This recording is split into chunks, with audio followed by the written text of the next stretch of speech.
আসসালামু আলাইকুম রহমতুল্লাহি বারাকাতু। প্রিয় দেশবাসী, আপনারা কেমন আছেন? আশা করি আল্লাহর রহমতে ভালো আছেন। আগামীকাল 26শে নভেম্বর 2025 চরমোনাই অগ্রহায়ণের বার্ষিক মাহফিল আগামীকাল থেকে শুরু। 26, 27, 28 এই 3 দিন চরমোনাই অগ্রহায়ণের বার্ষিক মাহফিল। অনেক সাথী ভাইয়েরা ওখানে উপস্থিত হয়েছেন, ইতিমধ্যেই গিয়েছেন। তাদের জন্য দোয়া, আল্লাহ কবুল করুক। এবং অনেক সাথী ভাইয়েরা এখনও রাস্তার মধ্যে আছেন, তাদের জন্য মন থেকে দোয়া, তারা যেন সহি সালামতে ওইখানে যে সুন্দর মতো পৌঁছাতে পারে। এবং যারা নিয়ত করেছে যে মাহফিলে যাবে, আল্লাহ তাদেরকেও কবুল করে নেক। এবং যারা এখনও চরমোনাই ময়দানে যাননি, আপনাদের জন্য দোয়া যে আল্লাহ আপনাদের কবুল করে নেক।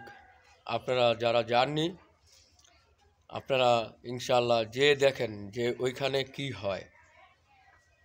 চরমোনাই বার্ষিক মাহফিল বছরে 2 বার হয়, অগ্রহায়ণ এবং ফাল্গুনে। চরমোনাই ময়দান হচ্ছে আত্মশুদ্ধির ময়দান।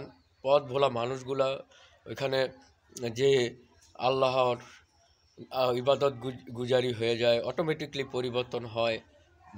যারা নামাজ পড়ে না ঠিক মতো, যারা দাড়ি রাখে না, সুন্নত মোতাবেক চলে না, আলহামদুলিল্লাহ চরমোনাই ময়দানে গেলে মানুষগুলা কেমন যেন অটোমেটিকলি পরিবর্তন হয়ে যায়। তাই আমি আপনাদেরকে বলবো, আপনারা বায়াত হতে হবে না, মুরিদ হতে হবে না, একবার হলে যে দেখুন যে ওই ময়দানে কি হয়, কি আলোচনা হয়। তো আপনাদের সবাই দাওয়াত। আসলে চরমোনাই হুজুরদ্বয়, শায়েখদ্বয় যে বয়ানগুলো করে, হ্যাঁ ঠিক আছে, সবই কোরআন এবং হাদিস অনুযায়ী বয়ান করে। তাবলিগের সাথী ভাইয়েরা আলহামদুলিল্লাহ মেহনত করে, তাবলিগ ভালো। হ্যাঁ, এখানে তাবলিগের সময় দিয়ে আলহামদুলিল্লাহ মানুষগুলো পরিবর্তন হয়, নামাজি হয়, ঠিক আছে। তো আমি চরমোনাই মাহফিলের আপনাদের সবাইকে দাওয়াত রইল, আপনারা ইনশাআল্লাহ যাবেন। আর তাবলিগও সময় দিবেন ইনশাআল্লাহ। তাবলিগও খুব সুন্দর একটি জামাত, নীরবে নিভৃতে আমাদের নবীওয়ালা কাজ, সুন্নতের দাওয়াতের মেহনত করতেছে সারা বিশ্বময়। ইনশাআল্লাহ চরমোনাই ময়দানও ইনশাআল্লাহ বিশাল একটি মুসলিম জামাত ওইখানে অনুষ্ঠিত হবে। শায়েখদ্বয় যেই সুন্দর বয়ান করে, যেই সুন্দর জিকির হয় ওই ময়দানে, আল্লাহর ধ্বনিত হয় সেখানে।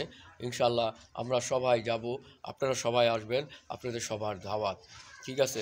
তো অনেকেই চরমোনাই বিরোধিতা করেন না, যে না না গেলে তো বুঝে আসবে না যে ওইখানে কি হয়। চরমোনাই বিরোধিতা অনেকে করে যে চরমোনাই হুজুরা পরিপূর্ণ ইসলামের মধ্যে নাই, ঠিক আছে। এটা সম্পূর্ণ ভুল। আপনাদের সবার দাওয়াত রইল। ভালো থাকবেন। আল্লাহ হাফেজ।